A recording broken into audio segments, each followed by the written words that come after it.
that was a really rewarding one to work on for sure.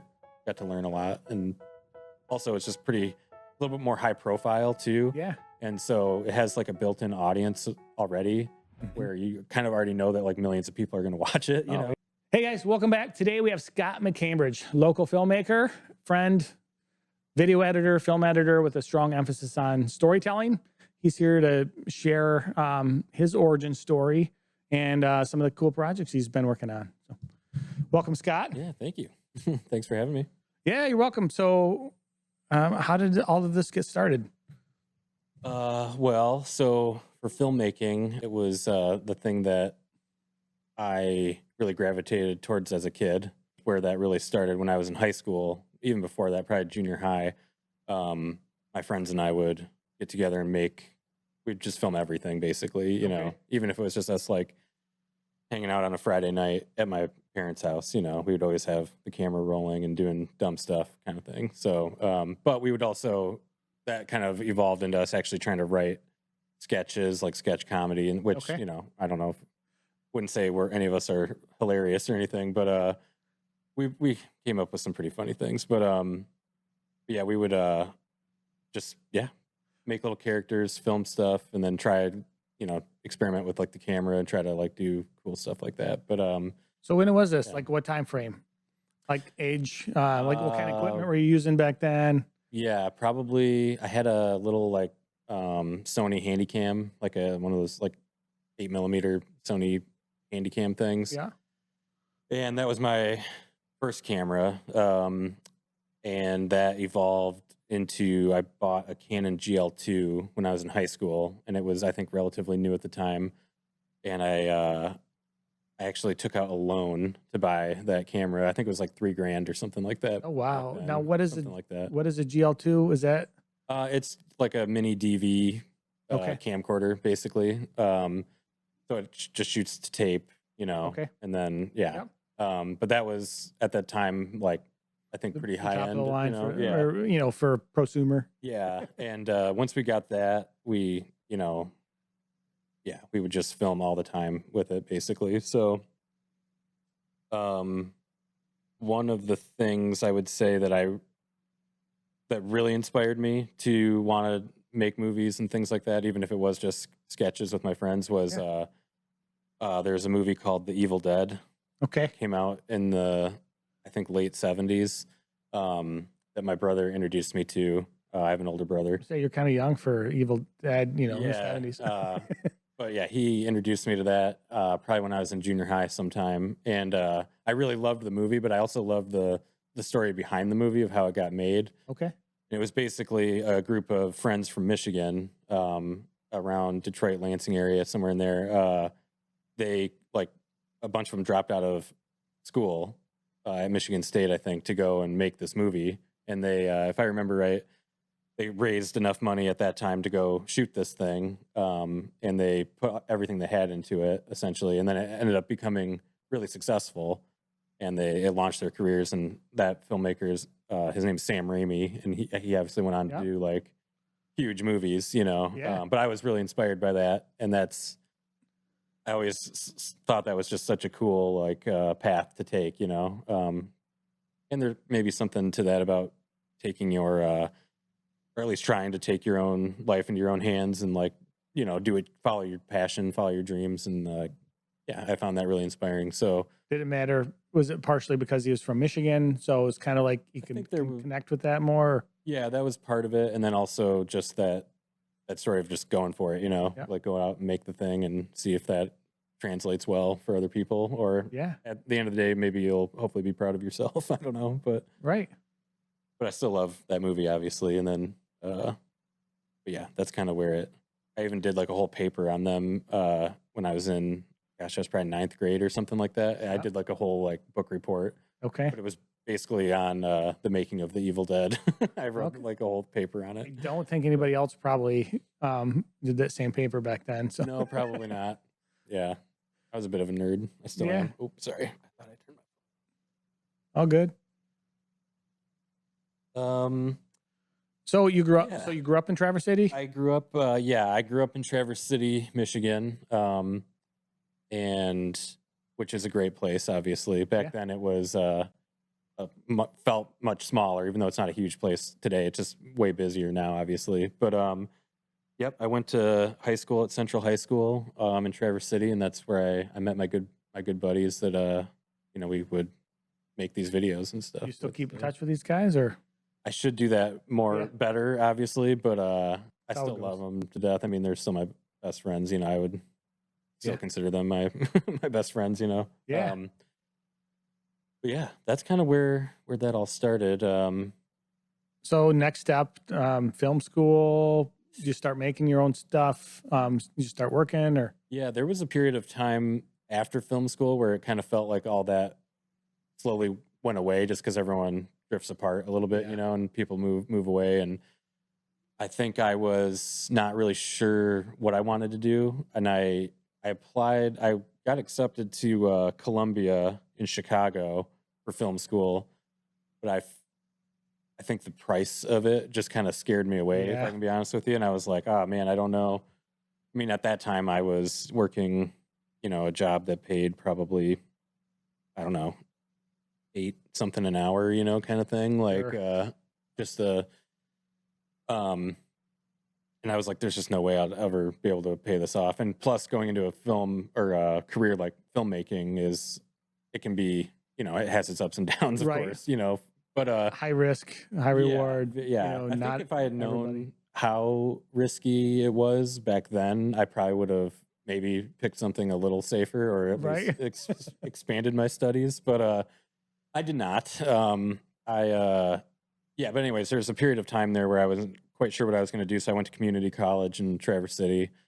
And then I eventually, went on to film school, which was like a 1-year program type thing. Okay. And that experience was life-changing in the fact that I met some really great people that took a chance on me, and they continue to do that. They kind of just threw me into, this world of filmmaking. And for some reason they trusted me. I always kind of referred to it as like a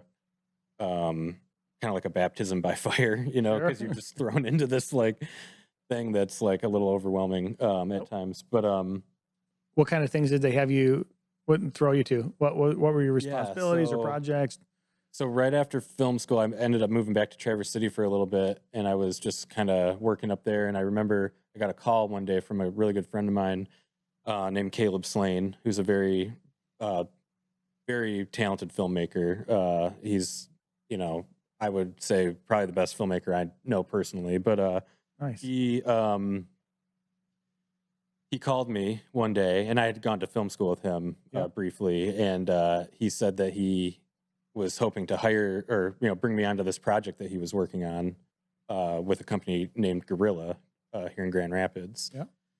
And I was like, you got to be kidding me. That would be great. And I didn't know Gorilla or hadn't met those guys yet. And so he was like, yeah, if you can, he believed in me as an editor back then. Mm-hmm.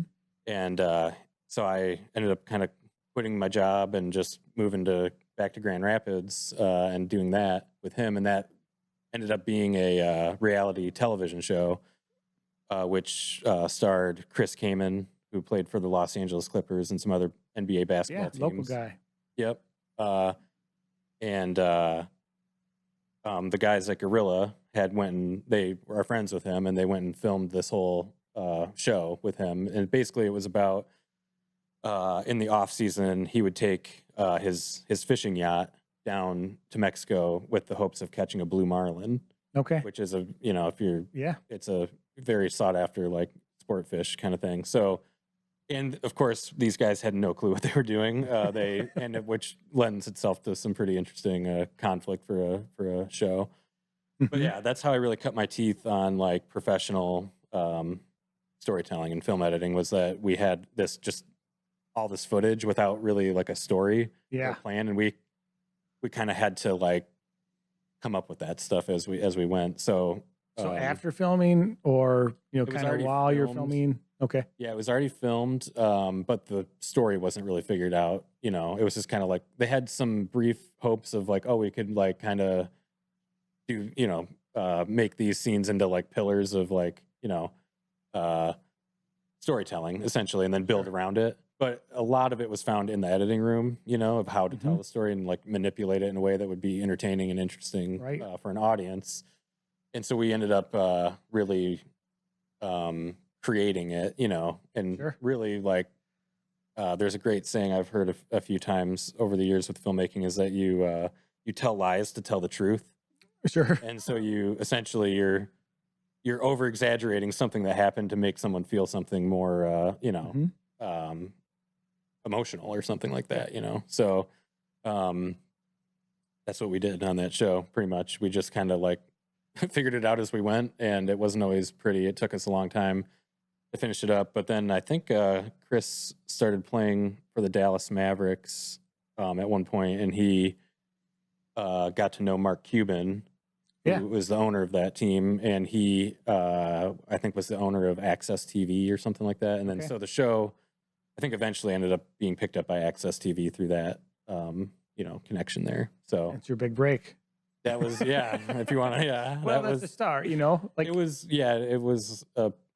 the first sort of thing that we had where we were like, oh wow, it's out there, that's cool. Someone will see it hopefully. But now I think it's just on YouTube now, but it's called Exploring Kaman, by the way. I don't know if I have to check that out. But yeah. Now how much of that like I've dabbled in some fun projects of vlog style things, and I stopped doing them even though I really enjoyed them, but because it takes a huge amount of editing time to put the story together afterwards. I can't imagine like I had a rough idea even, but to scrub all that footage, to clip it down, put it together in a pace and timing that's just right. Yeah. Just like I can't imagine that on something that's actually going to get distributed among a lot of people. Yeah, it was crazy. And it was really Caleb and I two-person kind of doing that.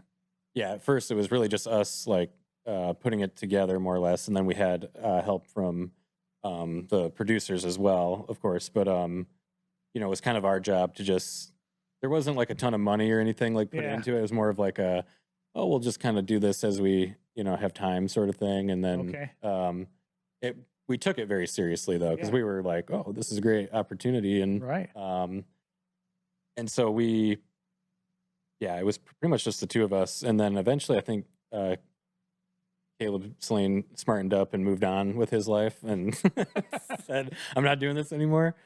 And I stuck it out for a little bit longer. And then I think, how long did that go, or how many episodes? It went on for an embarrassing amount of time, probably like 4 years of on and off editing here and there. And then it got shelved for a while, I think. And then eventually got kind of picked back up and really finished, with some other people kind of like came in and got involved with it and like got it across the finish line essentially. Nice. So that was a kind of a project at Gorilla that I think a lot of people kind of cut their teeth on. It wasn't just me or Slane or anybody like that. It was like it kind of strengthened your muscles in a sense. It really, I think for me, it really, it showed me how difficult it can be to be a film editor, and like how those like decisions that you have to make are not always easy to figure out, and you kind of beat yourself up about it a little bit because you're like, I should be able to figure it out. But it really taught me, it gave me a lot of confidence in storytelling, in my abilities as a storyteller, just through some of the things that we just created essentially, and we were like, wow, we kind of surprised ourselves in some ways, So that was definitely a big catalyst for me to figure out that I could do this and maybe I could make a career out of it, and it wasn't going to be easy all the time, but it could potentially work, I felt like I was good at it after that, so.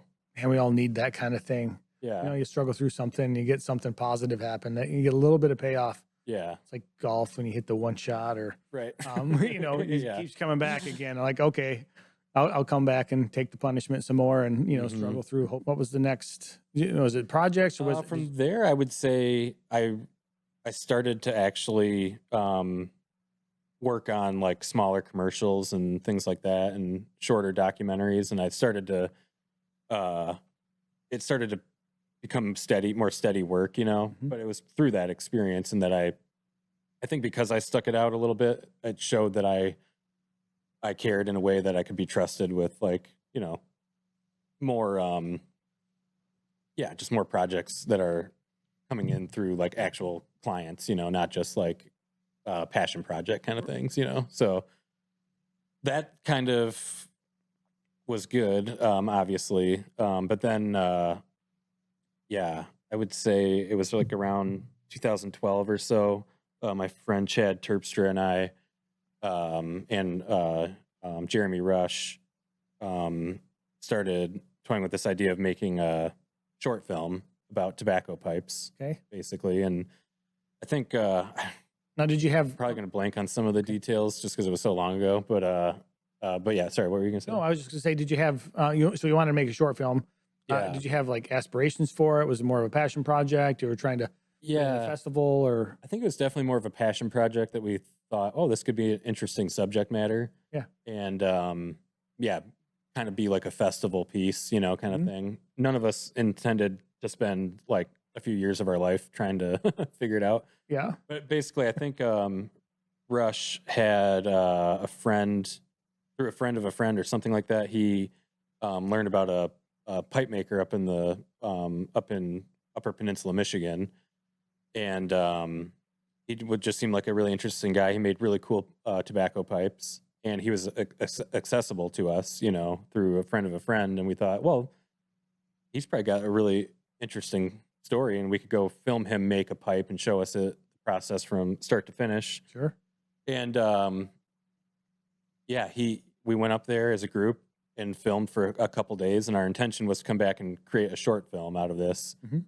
And then that just never really materialized. I think we were kind of like not really sure where to go with it, or how to start it, or how to end it. His interview was great and everything, but we just weren't really sure. And I think maybe we just all kind of felt like there's just more to this, you know, that we might want to explore. And then it did slowly balloon out to be, let's go make a feature-length documentary about this subject matter. So that's a big undertaking. From short film to feature-length doc. Yeah, we had made a trailer out of it, essentially. And I think back then we were going to maybe use it for like Kickstarter or something like that to try to raise some money. Sure. I can't remember exactly, but some people saw the trailer that we made, and it had a really interesting vibe and tone and all that to it. And they were like, man, this could be really cool if you expanded on this and really, you know, went for it. And, you know, when you're young and you think you can do anything like this, you don't even think about how much money or time it's going to cost. And we kind of dove into it full blast. And then I think we very quickly found ourselves like drowning in this massive ocean of footage and not having any clue of like what the story was, essentially. You know, we were trying to find that. But yeah, I'm trying to... It's like Duck Dynasty vibes here. Like I'm trying to think of what was back then that might have been kind of similar. Yeah, I think because the people, it really became more about the people than the like tobacco pipes. You know, obviously that's the vessel into the world. But we were in through who we filmed up in the Upper Peninsula. We were encouraged to come to the Chicago Pipe Show that was held every year. You know, they always said it was the biggest one in the United States. And there we met pipe makers from all over the world and started to learn their stories and interview them and things like that. And then we were able to raise up some money and go over to Europe and do kind of like the pipe tour, I guess is kind of how we referred to it. But is that bigger over there? Is there a lot of pipes? There's a lot of the more well-known pipe makers are from Europe, especially like Denmark, and the Danish style of pipe making. I think Sherlock Holmes or whatever, the guy, you know. I don't know. Yeah. What kind of pipes were these? Are they like all different shapes and sizes? Yeah, they vary, but they're primarily made out of briar wood, which is a special type of wood that's used specifically for tobacco pipes because of the way it doesn't really burn. It's more of like the wood won't burn. Yeah. So, and they do some special stuff to it as well, like curing, oil curing and things like that help. But so but yeah, through that, we decided that we were going to try to go visit these people at their, the shops that they have or the studios that they work in to Yep. make these pipes, or the factories. A lot of pipes are made through a factory setting. Large factories? Are we talking like small little shops with, half dozen people? Pretty large. And in its heyday, probably in like, I don't know, a century ago or whatever, it was huge. I mean, they would have just like thousands and thousands of tens of thousands of pipes being Okay, made like wow. in a day, pretty much. And now it's even the factory, I think, is a smaller operation. Okay. But we were kind of exploring both the factory made pipes and the artisan pipes. And the difference there is that, the factory ones are made through more like machinery, obviously, and like, still handmade to a certain degree, but more processed, if you will. And the artisan pipes were far more intimately handmade, start Okay. to finish, one piece at a time, So very different process either way, both very interesting, and both were, obviously high quality products. But the main thing was that the themes that kept emerging as we talked to these people were very much so of like family and legacy and leaving something behind. And Okay. a big part of what kept drawing us back into the film was that, maybe you have your dad's pipe or your grandpa's pipe, or like you can kind of have that image of, kind of like a bygone era, Sure. of this like image of tobacco pipe.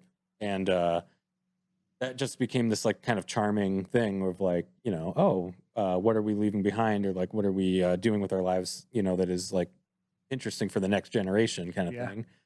And we just explored those themes got pretty heavy through some of the people that we interviewed and talked to and how they felt about these things. And, pretty soon it's not about the pipes at all. It's about the person, and their feelings about life and their legacy, whether they had kids or not, or like something to hand something down. Is anyone going to dig one of these things up in 100 years and look at the stamp on it and say, oh, who made this? That kind of thing. Right. And it became, just kind of like a very like, I So don't is know, this just the romantic sort of manufacturers and the thing. artists, or the users that you're kind of interviewing, or both? Oh, it was more the people making the pipes. Making them, okay. Yeah. We filmed some stuff that I don't think ended up making it into the final film. That was a little bit more about the user. But So at this yeah, point, we had a lot of stuff that didn't make it into the film. Obviously we can get into that too, about the more challenging aspects of that. yeah, I mean, it sounds like quite an undertaking. Was this something happened over a few months, or? Oh no, this happened over like almost a decade. Oh, I could a have decade? become like a doctor or something with the amount of time I put into this, Oh, wow. this movie. No, we started in 2012, and I think we finally released it in 2018 or 2019. Okay. I can't remember now. But So solid we 6 would work years. on it on and off. Basically in 2012 we got the idea, and then by 2014 we were going to Europe to film with a lot of these pipe makers. And then in 2015 was when we really started editing, and had more of a plan, that we were trying to execute. So there was a few 3 or 4 years there where we were like not sure what we were doing. We were just amassing a lot of content, basically. So didn't have a solid understanding of where it was going to go. You had an idea. We had an idea, and we tried really hard to find it, Yep. and we got really close, it felt like, a lot of times. And so basically Chad Terpster and I were the ones that were really putting it together, and he's a really good friend of mine, and we've worked a lot on stuff together, and we had a great time working on this. I mean, it was like two buddies just like Oh, yeah. trying to figure it out kind of thing.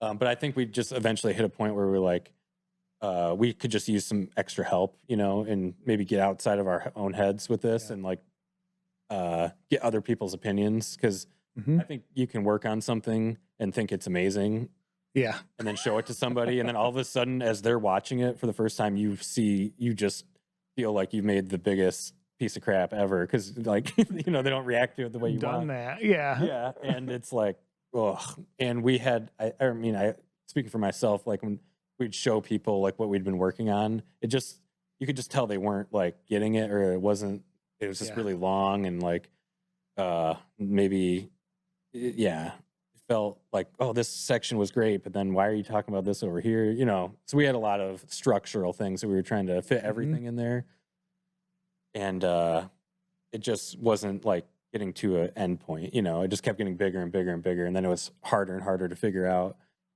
And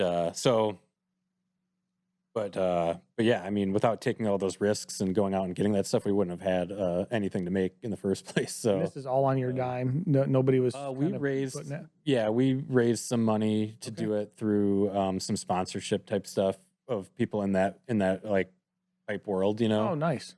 Yeah, which was that kind of paid for our trip to Europe, and then we did pour some of our own money in here and there. So how did you? I'm kind of interested in that. Like, how did you raise that money from those people? Was it the hope of I think it exposure? was. Well, part of it was like, oh, we're going to come film at your factory, that kind of thing, and in exchange for that, because it's could be kind of considered like advertising for them or something like that. They would give us some money, or in other ways they might have helped out with, you know, whatever travel costs or whatever. Sure. But and then part of it too, I think, was having like certain credit in the actual credits or on the actual film itself, like you know, having their name printed on it, basically, which in a sense is advertising for them too, because they were taking a chance on the film actually being maybe successful or something, or so or just completed. I mean, they probably don't know any difference, but you know, how many projects die on the vine? Oh yeah. You know, over 6 years, like, was it pretty steady, or was it kind of like you put it on a shelf for a little while at a time and pick it back up? Yeah, we would put it away for chunks at a time and go do other work that was more obviously like steady bills, and like, exactly. So cash flow. Yep. And then when we'd have free time, you know, we'd kind of try to get back into it a little bit here and there. And we even rented a cabin at one point and went there and set up like a whole editing station there and stayed there for like a week and just worked on it, you know. Nice. So it was a lot of fun too, you know. It wasn't, it was like a passion project, but it was kind of like where your hobby and your career choice really meets, in a sense, you know. So, but no promise of commercial success at all. No, we had none. I mean, we were always hopeful, obviously, but we were like, you know, you have no idea where it'll end up, you know, or what anyone will think of it, obviously. But cool. But yeah, so what was the final result there? So we had like a film that was, I think, like nearly 3 hours long at one point, which is just going to be way too long. It just didn't quite work, you know what I mean, as it was. Yeah. And so, through our friends at Gorilla, Eric Mashila, he's one of the owners of that company, and he's a very, very talented writer and director and producer and editor, filmmaker, you know, all around kind of thing. And he was really gracious enough to like come in and sit with us in the editing room and kind of explain to us, like, you know, why he thinks like some of these other things aren't quite working, and why maybe let's just do a version of this without that. Not saying we have to get rid of it completely or anything like that, you know, or whatever, but it was really through him and ourselves that we were able to kind of come together on like a finished product, you know, that we screened at the Chicago Pipe Show. I can't remember what year that was now, but so that's kind of the audience that it's made for, essentially. And that went well, and then through some things that we learned at that screening, that kind of informed what other decisions we might make to really finish it up, you know. And so we ended up getting the finished product done and submitted. I think we got into the Chicago International Film Festival, which is a pretty bigger festival. And that was an interesting experience because I definitely had never been in a film festival that big before, you know. And one of the things that they did there was they had distributors there that were coming and shopping for films that were premiering there or just playing there. Right. And they actually had it set up almost like speed dating. So if you had a film there that they were interested in, you were invited to come, and you would go from table to table and meet with these other distributors. And then if some of them weren't interested, and then some of them were, and they, you know, they kind of outlined what they could offer you to get the film out there and things like that. And then we ended up through those meetings picking like, oh, well, maybe we'll work with these guys if they're that interested, you know? Okay. So that was like our big first time where we were like, wow, we actually, not only did we finish the film, but now it's actually going to get help in the distribution world, which huge, I would think. at the time it was like, wow, this is great. You know, can't get much better than this. But yeah, and then, you know, there's some pitfalls and other things like that with the distribution process that you have to have a pretty like savvy business mind, I think, because you can kind of, I'm not saying like we got taken advantage of or anything by any means, but just because it gets distributed doesn't necessarily mean it's going to be successful. That's a huge thing to take away, you know, obviously, but also once it's plugged into like a distribution thing like that, it's not necessarily marketed at all. It just goes into this like system that gets pushed out there, and yes, you'll sell some copies of it and all that kind of stuff, but you really want to probably try to partner yourself with someone that's going to put something in. Sure. Marketing partnership. And promotion. Yep. You want them to have some, I think, financial stake in the game with it too. Otherwise, it just gets plugged into the system and then it kind of gets forgotten, you know, and then you're kind of stuck in like this weird in-between place of like, well, we're kind of locked into this deal, but it's also like, it's still going to be up to you to do all the legwork of marketing and all that kind of stuff. And I think after a while, you just kind of like move on with your life, and then you know you're like, oh, okay, maybe. Does that expire type of thing? Yeah, it does. And then now, when something like that happens, you know, so what do you do? Is that like a 5-6 year thing? I think it was a 6-year thing. Yeah, and then it'll. I think that's coming to an end pretty soon here. I'm not really sure, but potentially take you would rights would revert back to take it somewhere else or do something else if you wanted to. Yeah, exactly. Now, was that being distributed in terms of like CDs, DVDs on streaming networks? Because this is 2018. Yes, it was. I think they try to get it onto like the streaming services, and it just kind of depends on where they can plug it into. I think in our case, it ended up just being like a digital release basically, so through gosh, I don't know, like iTunes and like things like that, you know. And then I think even through like our own website and things like that, I think you could. And then they did a series of physical copies as well, Blu-ray and DVD type thing. So yeah, that was kind of what that looked like, but mostly digital. Definitely, they were really pressing the digital side of it, which is, I mean, for everybody, less overhead, as long as you can, you know, high profit margins. Yeah, exactly. In fact, our director, cinematographer, Chad Terpstra he was really pushing for like Blu-ray type stuff, because he did a remarkable job like filming this thing. It's gorgeous, you know. It's probably the prettiest looking documentary you might ever see, honestly. It's really, really, really well done from the actual cinematography standpoint. And I mean, it's definitely worthy of like a Blu-ray release that you can really capture like the depth of you know, the sheer size of it is. So quick time out here, like we'll link to, you know, how you can see this or how you can purchase it in the show notes. So check the show notes out if you're on audio only or YouTube. Yeah, definitely. Yeah, it's out there still. So yeah, I'm curious to check it out. Now, is there a trailer out there too? There is a trailer. Yep. You can find that just on YouTube, I think. Okay. Probably we have a website too, fathertheflame.com. Father the Flame or Father of the Flame? What? Fathertheflame.com. Okay. Father the Flame. I think that's, you might have to fact check that one, but I'm pretty sure that's the name of it. But yeah, we get that a lot, the Father of the Flame or Father the Flame. Right. And it's actually a cute story about where the title of it came from. So at the time when we were talking about making this thing, well, obviously Chad had it in his head pretty early on that he wanted to make this film about tobacco pipes. I think if you asked him, he would say that he was like walking past a pipe store or a tobacco store on like Fulton Street or something like that. Okay. And he like saw one in the window and went in and got it and all that stuff. And he also was he and his wife Stelita, who's actually also a producer on the film, and That's interesting. Yeah, I'd done a ton of work on like that side of it, keeping us trying to keep us organized or whatever. But they were expecting their first child at the time, and I remember Chad and I were at a party together, and I had never like smoked a pipe before or anything like that, and he was.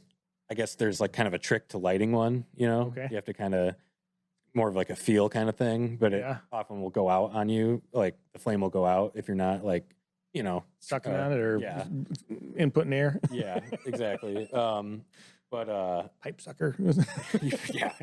Sorry. No, it's all good. But he was lighting his pipe, and like he was like fathering the flame of the match in his palm as he was trying to light it, and he was saying, "Oh yeah," he was kind of joking, but he was like, "You got to father the flame." So you. And I was like, I said, I think that should be the title of the of the film, you know, because that's pretty cool. It has like such a strong like thematic element to it, you know, and so we actually kind of had that title in mind before we even really started filming a bunch of stuff. So I think we always kind of had that angle of like, you know, there's something about, you know, I can see the romantic side of the pipe and the image of the, you know, of the grandpa smoking the pipe that kind of just was like, oh, it's kind of cool, you know. I like it. Yeah, I like the story. I mean, it makes it like I can just picture that being a theme in the film, and I haven't even seen it. You know. Yeah. Definitely check that one out if you get some time. Yeah, I will definitely want to see that. I mean, I appreciate the cinematography stuff and the storytelling and all of the. I mean, I've casual film buff. I've watched thousands of movies and a little bit from a critical eye, untrained, but I just enjoy it. Yeah, I love watching movies. I mean, even I don't know. Sometimes I don't even like put on that like hat of like critiquing it. You know, you just get lost in it, and then you're like, that's the best. I even I prefer watching them alone most of the time. Yeah, me too. You just get into it. Yep, definitely. So moving on from there, like next things, like so you've done like commercial stuff, and you're still with Gorilla. Are you freelancer with them? I freelance, but I work with them quite a bit. And I have an office over there that I work out of, and then I work from home too, obviously. But yeah, I've worked with those guys for a long time now. So nice. It's been great, definitely great partners, and probably the reason I stuck with it is that they have trusted me, you know, to keep going with it, and which is helpful, you know. And we just all need that in our life, kind of like people that trust us, you know, encourage you. The common theme over some of the recent podcasts I've done is that, and we kind of need to be that for each other sometimes, you know. Yeah, definitely. We really wouldn't be who we are without the people in our lives, certainly, and it really, I mean, everyone needs like someone to believe in them, you know, at some point, obviously. So I'm very fortunate to have had that, definitely. Yeah. What are some of the things you've struggled with over the years? Like that's been a common theme maybe that you've gotten through? Yeah. It's been a dozen years. So. Man. Yeah, I think the struggles that I feel with filmmaking is really it can obviously, it's a field that you have to financially plan a little, probably more than like someone that has like a, you know, the day-to-day W2. Yeah, exactly. But it all works out. I mean, you just, you know, and you stay busy with, you know, other people see the work that you've done, and then they'll want to hire you to do stuff. And perfect world that just keeps going and going, you know, obviously. But the struggles there, I would say it's like definitely project by project. Like you always are working on something different, kind of, you know, and so you kind of have to constantly keep up to date with like how to do things the most efficient way, or you know, just some projects are so different, they'll like demand a certain style that you might not be used to editing, you know, or something like that. So you have to be kind of adaptable, and that can be kind of hard sometimes, obviously. Or if you just flat out don't know how to do something and you're like, I should know how to do that. I've been doing this for a long time. But yeah, you just always have to keep learning, you know, which is challenging and then also rewarding at the same time. So, and then also just the the storytelling aspect of filmmaking can be very difficult. Sometimes you film stuff that you are so sure will work, and it just doesn't. It just turns out like it just, yeah, did not work the way you wanted it to, and then it's really hard to make those decisions to finally cut ties with that thing, and then all of a sudden the project works and becomes better, even though you really wanted that one aspect of it to work. Yeah. That can be a challenge, obviously, to kill your darlings, as they say. How often are you involved, from the editing side anyway, in the storytelling, in the production of it, where you can kind of have a voice in that, like in shooting to edit? Yeah. There's definitely times where I can go on set and be, helpful and involved with the actual filming process. Like we've done a couple feature films now where I've had the opportunity to do that, and then lend some input basically into like, oh, I think maybe you could go get a shot like that because the sequence might need that sort of thing. Nice.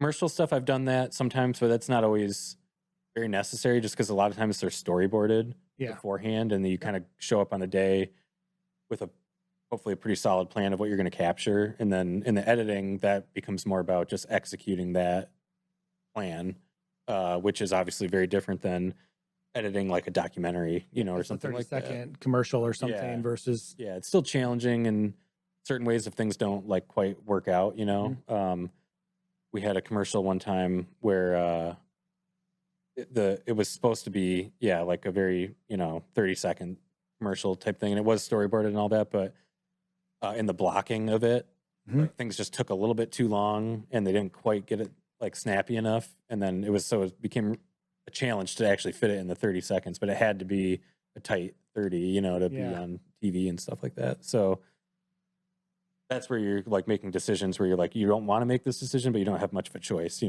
kind of have to just do it and hope no one notices. Make the best of it. The continuity. Well, that's the beauty of sometimes people don't know. The end user doesn't know necessarily what the plan was. So exactly. Yeah, you might see it and never think twice, but it was for a storyboarded, scripted commercial. It was like, wow, this should not be this a lot of eyeballs looking at it. Yeah.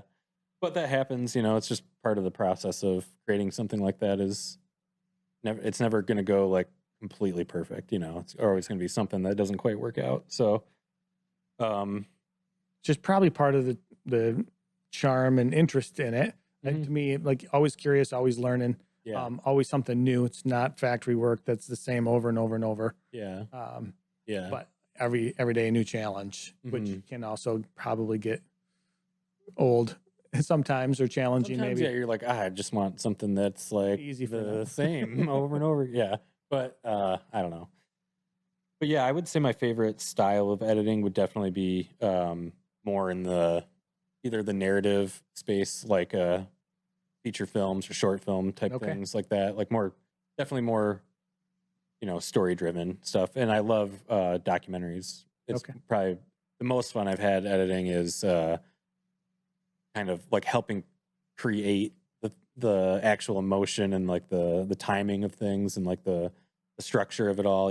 It's like even a narrative script, you're kind of following a blueprint, but with a documentary, you're not always really doing that. You have a little bit more freedom as a storyteller sometimes to just kind of like put your own stamp on it, a little bit. So I really like doing the short documentaries. We do a lot of that kind of stuff for companies around that, to help them tell their story or, that kind of stuff. Or like for Amway, we do these, they commission these videos each year for the Amway Heroes Award, where they give an award to someone someone that's done something pretty special in their life, kind of thing, or given back to the community. And so we will tell that person's story in like a 4 to 6 minute long video. And those are really rewarding to work on because the subject matter has done something, pretty remarkable. And so to be a part of telling a story like that is pretty rewarding, Nice. So yeah. What are most of these run? Like you say shorts, like is that 2 to 3 minutes? Is that 10 to 20 minutes? Short docs, Yeah, it can be, I would say like anywhere from like the probably 2.5 to 25-minute range. I've done lots of things in that window, you know, and then I've done a few that are like more, you know, over an hour long kind of thing, you know, more feature length. And then I've done some stuff that's like actual episodic series, you know, where it's a documentary type thing. Chad Terpstra and I, who did Father of the Flame together with him, we did a behind the scenes series for a show that's on Netflix called Arcane. And it's an animated series. But we did a 5-part behind the scenes like making of that series called Bridging the Rift, the making of Arcane. Nice. And that was cool to work on just because the animation style was so unique. If you ever get a chance to watch that on Netflix, it's like they did this like really cool mix of like 2D and 3D.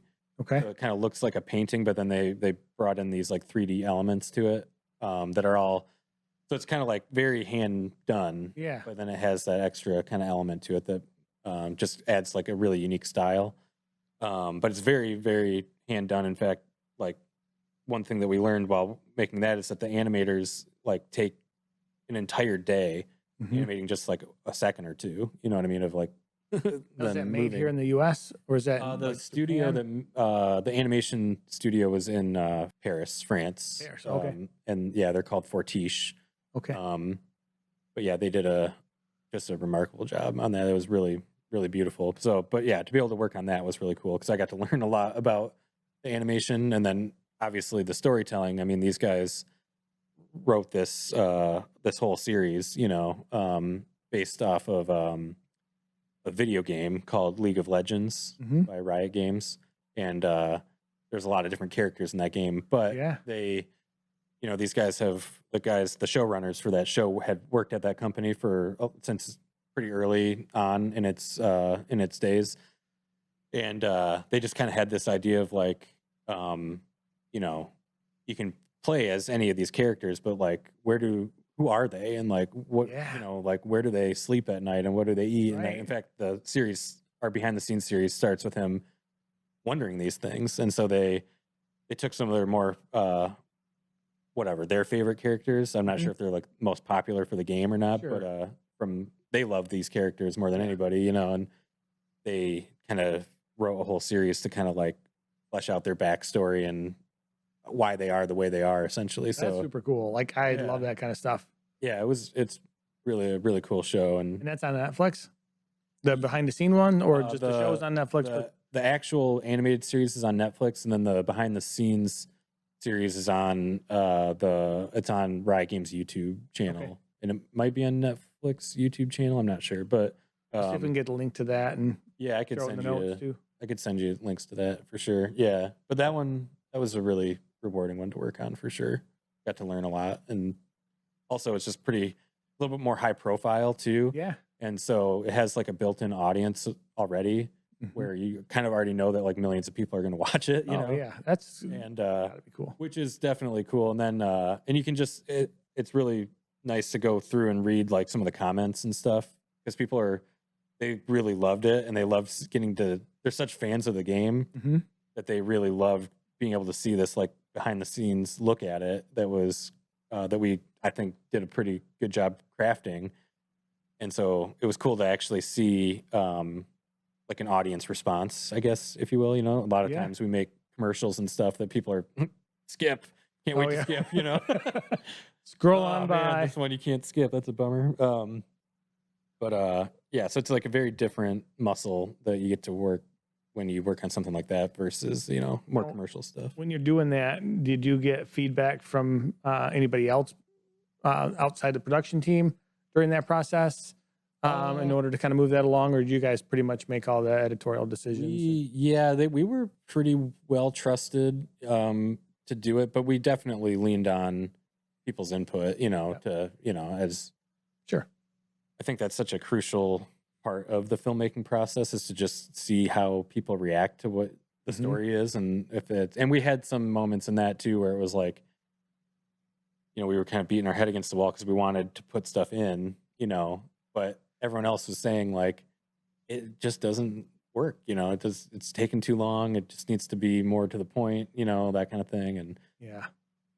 but even someone that's done this, for a while now, you get caught up in trying to make something work so much when really the only way to make it work is to just not include it. Just Right. it has to be cut out or move to a different area, to make it work. But but that's where the feedback, the constructive criticism really is helpful to get to a finished product, because I don't really know if probably most films aren't really made by just, I think even like most seasoned filmmakers probably get advice or get people's input at some point. Tons of collaboration, I You know, think. they're trusted collaborators, that are even in the scripting phase. I'm sure they're like, Yeah. okay, I think I feel good about this. What do you think? And then they'll tear it apart probably. And, Right. so, Writing and rewriting and rewriting and yeah, cutting and yeah, cutting exactly. some more. Yeah. That's what's fun. So before we get into what I think the last segment here, we're going to talk about one of your more recent projects that's Yeah. kind of big. I do have another question. What would you do differently?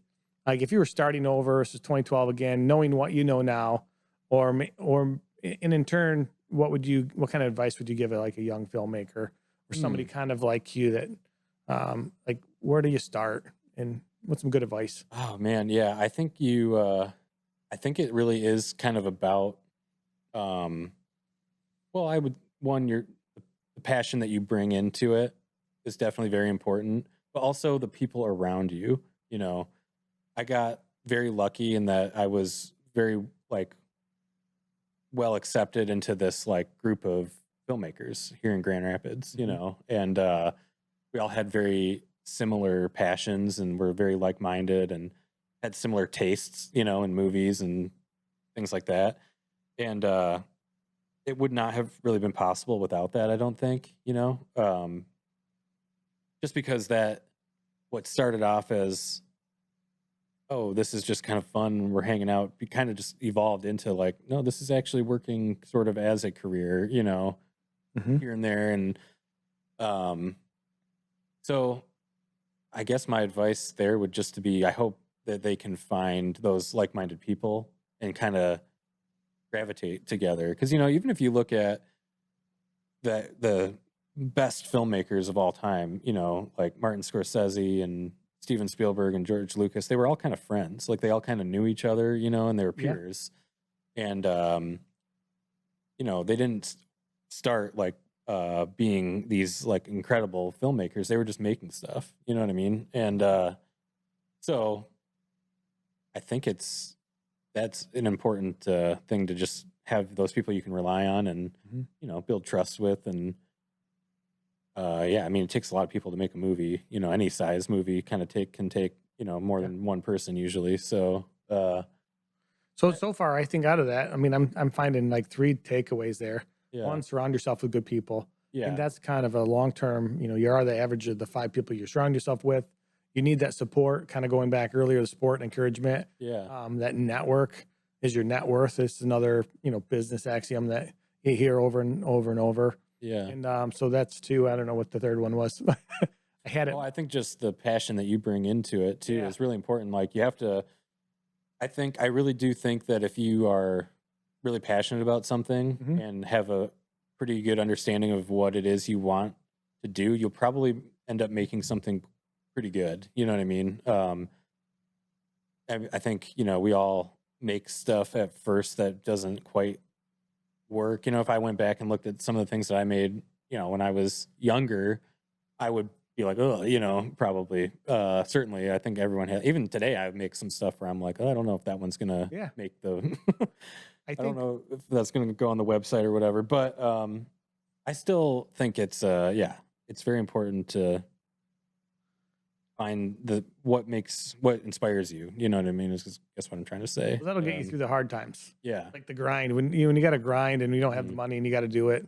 The passion kind of gets you through. Yeah, that's the energy to draw from. The other one I was thinking, another takeaway from that is just make stuff, do stuff, because you're saying some of the stuff you might not be proud of now, but at the time you might have been very proud of it, and you kind of learn as you continue to stack projects that you don't go from day 1 to day 1000, Right. and in a day. Yeah. Yeah, exactly. I mean, from that skill level, you don't 10x your skill overnight. So you just have to make stuff, do stuff. Yeah, definitely. Yeah, the act of actually putting, getting the practice in is definitely important. Reps, Yeah. So, 'cause, I remember like I would even get like really nervous like before if I was hired to do an edit for somebody or work on something with it's like kind of nerve wracking. Like I don't think I'm qualified enough, or I'm going to embarrass myself or something like that. And I think that feeling just over the years of doing it changes. It's still kind of there, it's still like, I don't want to let anyone down, kind of morphs into that. You care. A little bit. Yeah.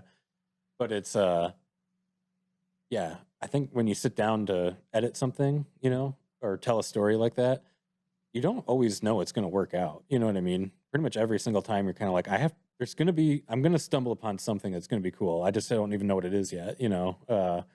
Putting two shots together in a certain way with the right sound effect and the way the music happens, or the way you end the first act and start the second act. Like those are all things that, you don't necessarily know right away. And you know what I mean? But that'll never not be there. Probably you'll always kind of feel that. Right. But it becomes more exciting than nervous, I guess, or something. Yeah. Maybe. I don't know. I think you'd probably get bored if you didn't have that. Yeah. Keeps you on your toes, shows you care. Definitely. Yeah. If not, what's the point? Right. Yeah. Okay. So now let's get into the more recent project you've been working on. And that is Deer Camp 86, which releases full feature length film, kind of horror comedy genre. Releases tomorrow as the date of this recording. So that'd be May 31st in 150 theaters around the country, and which is pretty exciting. My daughter actually went to the screening here a week ago, and I realized it was the film that you had shared with me a while back that you were editing and working on. So I'm excited to go see it. And I think we're going to just share the trailer for people here on YouTube, and then maybe we'll talk a little bit about the editing process and if you'd like. Definitely. Cool. Let's roll it, Evan.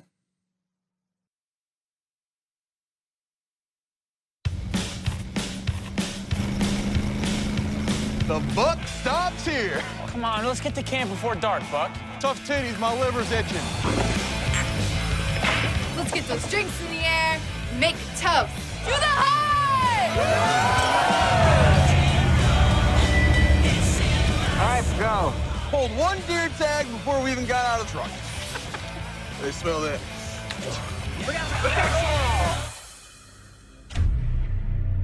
You boys were at the Peace Pipe last night, weren't you? Bartender was found murdered this morning.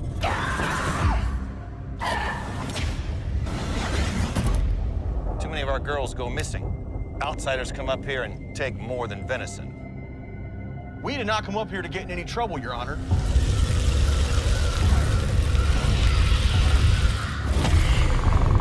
Nope.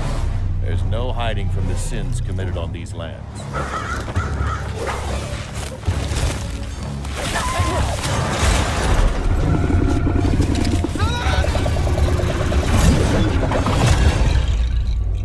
It's playing with us. Words pray.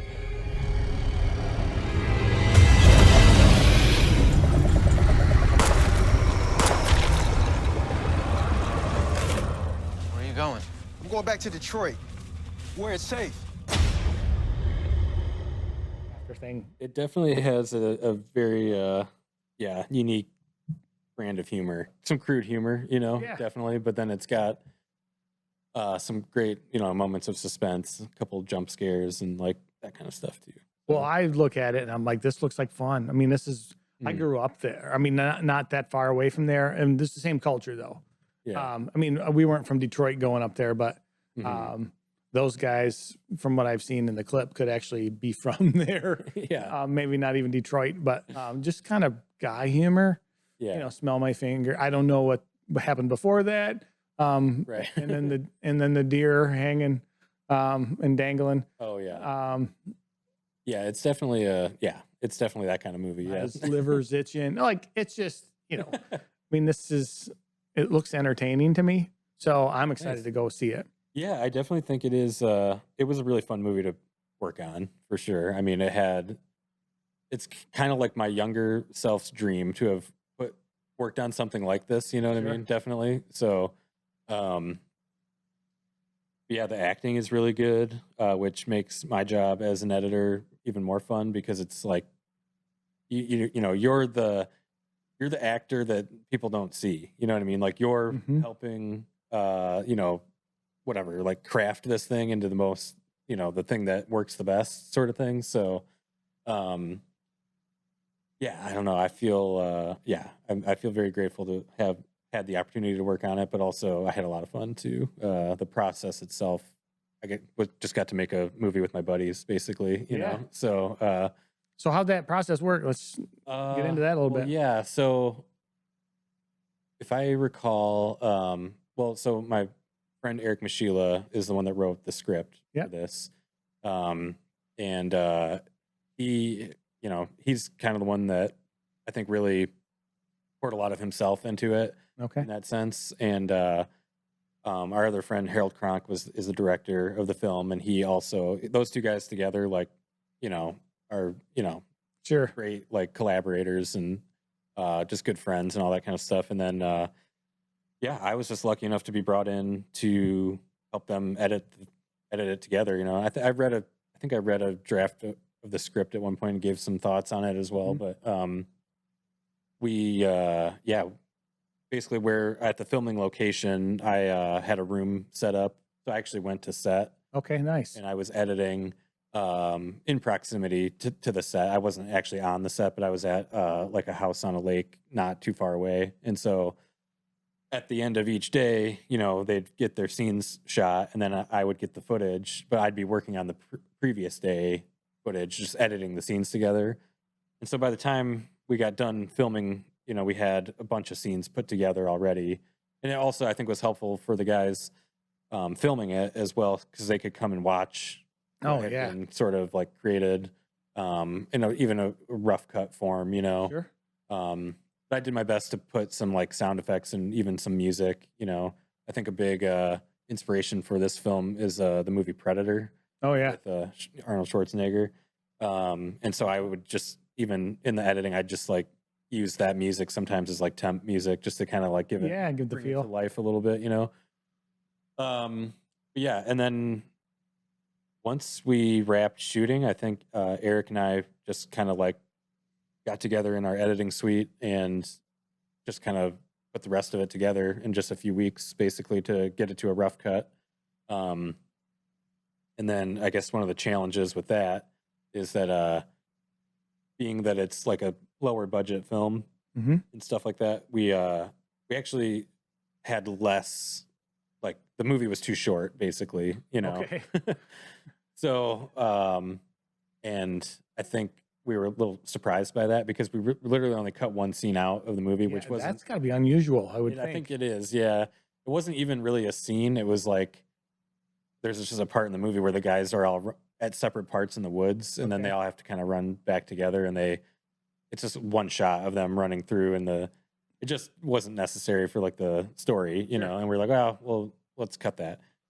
That's the only thing we cut. We used everything else, and I think our first edit was somewhere. I think it was like 77 minutes or something like that, which we were told is just too short to Yeah. be like a sellable feature length film. Right? So we had to get creative and find ways to make it a little bit longer to get to that length. But even without, you know, it doesn't really hurt the story. It's still a fun movie to watch, and like it's a great length. You know, it's not too long, it's not too short, kind of thing. It just feels like that, yeah, good throwback to those kind of like B movie horror film kind of things. You know, where Yeah. it's just a good fun ride. You know, with some good action and suspense and all that kind of stuff. So. Yeah, entertaining. Like every movie doesn't have to be like this big grand Titanic type thing. Right. It can just, you know, it's just great genre Yeah. for just a fun night out Yeah. with friends. Yep. Yeah, definitely. So, and the font looks cool. You know, it's got like Yeah. that throwback kind of. Oh, I love the throwback aspects of it. yeah, I was like, man, the movie poster is cool, and then like I said, the acting is really great.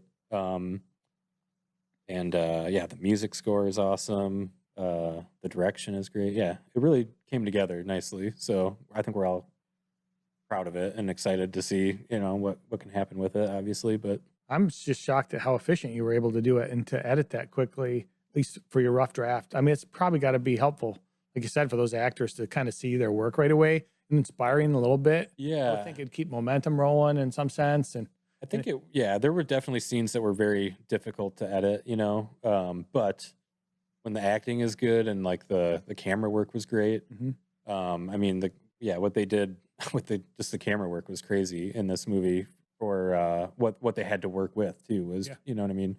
But it really, from my perspective as an editor, a lot of the incidental stuff I didn't have to worry about as much because they did a good job on that stuff. And so for me, it's more about the pacing, just the overall timing of things, how the music's gonna kind of like fit together with the performances and the sound effects, and I could just kind of focus my attention more on that instead of cutting around like mistakes yeah, bad exactly, timing or things. yeah, Awesome. yeah. So we were able to edit it quickly. It still took a long time for the film to get finished, and then go through the whole, there's a whole process that goes on after you've, I say finished, but it's not, it has to go through, like a whole sound mix and color correction and all these things that take quite a bit of time as well. And then, finding the right distribution partner, I think took a while. So we filmed this, I think in 2020, October of 2020. Okay. Scary year. Yeah, right. Oh yeah, it was definitely a COVID production. Everyone, it was crazy. It had like masks and stuff, and which that was a different time of life, obviously for everybody. But Sure. But to pull stuff off at that time is impressive on its own, yeah. And it was it's excuse to get out and do something, outside. Yeah, exactly. Right. So, I think I don't know if there's much else to say about it other than it's going to be in theaters. And so now it looks like, from what I saw the other day, I know they have a link in their Facebook page and maybe the website, I think, actually, where it's playing. I think it's down from a Grand Rapids, West Michigan standpoint. I think it's downtown at Studio Park. yeah, I'm not sure if it's in any other local theaters. It might be. They might be updating that because this was a few days ago. Yeah. So I don't know what that release schedule is, but that's probably where I'm going to go see it. Actually, I one more thing. I think I read that this won an award at one of the film festivals. it did. It won the best special effects at the Screamfest Horror Film Festival in Los Angeles. Cool. Yeah. Well, I So, look forward to seeing those. yeah. Also, so, well, thanks for joining us, Scott. Anything Yeah, else you'd thank like you. to share before we leave? Oh man, I don't think so. But Okay. No, I appreciate you taking the time to have me on, and yeah. Great having you. From the audience, go check out the film. Hurry up because we're not sure how long it'll be there. Also, some of these other docs and stuff, we'll link them. But a lot of fun stuff that you get to explore. So thanks again. See you next time. Please like, share, and subscribe if you've enjoyed this podcast. Tough titties, my liver's itching.